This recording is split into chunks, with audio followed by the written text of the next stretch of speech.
It seems downright odd to be driving a car with an all-new inline-six diesel engine in 2023, but Mazda is known for approaching the needs of today's motorist rather differently. The Japanese company has talked of right-sizing for years, so here we are with a completely fresh design of a type of engine rivals have been busy abandoning in recent years. The 3.3-liter turbodiesel engine, which will later be joined by a 3.0-liter straight-six petrol unit, is fitted longitudinally under the bonnet of the new CX-60, a mid-size SUV sitting on an also new, predominantly rear-wheel drive architecture. This car is at the forefront of Mazda's aims to punch further upmarket, and when getting behind the wheel of our top-of-the-range Takumi trimmed test car, this is certainly apparent. White Nappa leather seats, white maplewood trim and a fabric dashboard covering help lift the cabin ambience. Unfortunately, the mid-spec Homura we've also tried is much gloomier by comparison, with more of a focus on darker materials. The engine just in front of that attractive dashboard produces 251 bhp and 550 Nm of torque, some way up on its less pokey sibling, which manages 197 bhp and 450 Nm, but these still lag behind the straight-six diesel of the BMW X330d. Still, the CX-60 should prove plenty brisk enough for most. It doesn't feel shockingly fast when you put your foot down, but the speed builds at an agreeable pace. With the mostly smooth shifting 8-speed automatic gearbox, it does occasionally give an annoying jolt through the cabin at lower speeds, making the most of the 3.3-liter unit's power band.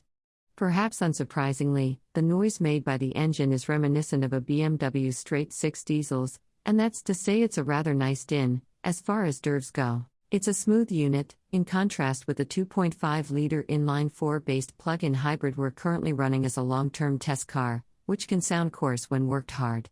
That powertrain option can also feel a little jerky when the battery level gets low, but there are no such issues here, as this is a mild hybrid, featuring a 48-volt subsystem which provides a small amount of electrical assistance to aid efficiency. Speaking of which, in this state of tune, the CX-60 is capable of up to 53.3 miles per gallon, while the CO2 emissions are rated at 138 grams/km. That's 3.3 miles per gallon and 9 grams/km worse than the lower-powered, rear-wheel drive derivatives, but they are decent figures considering the capacity.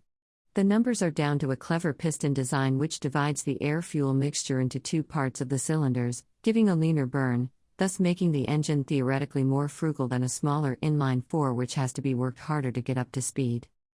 As for how this works in practice, we can't say definitively just yet. Our test routes focused on twisty, undulating country roads which aren't suited for good economy returns, but regardless, 30 miles per gallon after a few hours of quite hard driving seems promising. Based on a short and more gentle stint with one of the trip meters reset, we reckon over 50 miles per gallon will be possible with a little care.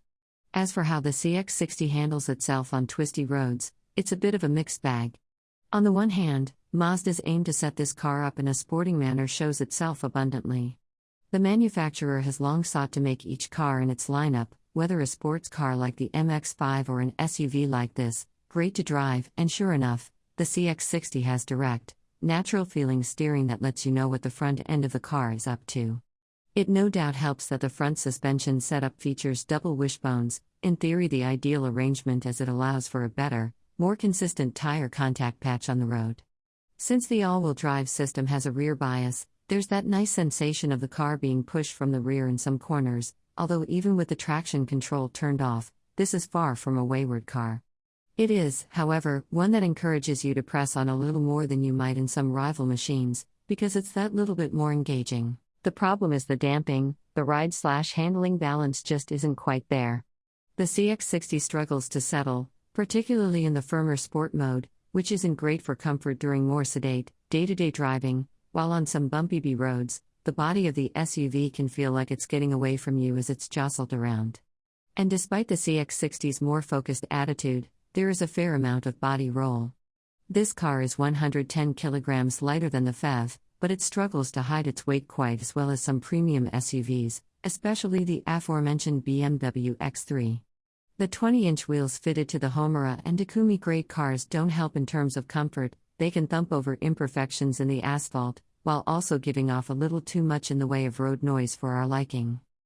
Thankfully, The comfortable and supportive seats do go some way in making up for the CX-60's compromised ride. Elsewhere inside, you'll find a healthy amount of rear legroom, an abundance of headroom, and a sizable boot offering 570 liters of space, an identical figure to the PHEV. The premium charge for the 251 bhp, all-wheel drive diesel engine for exclusive line cars seems reasonable enough at £2,630. For those wanting a higher spec, the only option is the beefier engine. Homura and Takumi can't be paired with the lower-powered diesel. While we'd be tempted to go for the Takumi for its brighter cabin alone, you are paying £2,350 more for the privilege, and gaining mostly aesthetic upgrades in the process. The Homura largely matches Takumi in terms of its tech offering, with highlights including electrically adjustable seats, a powered tailgate, and an excellent Bose surround system. It's still pricey, coming in at £48,380 versus £50,730 for the Takumi.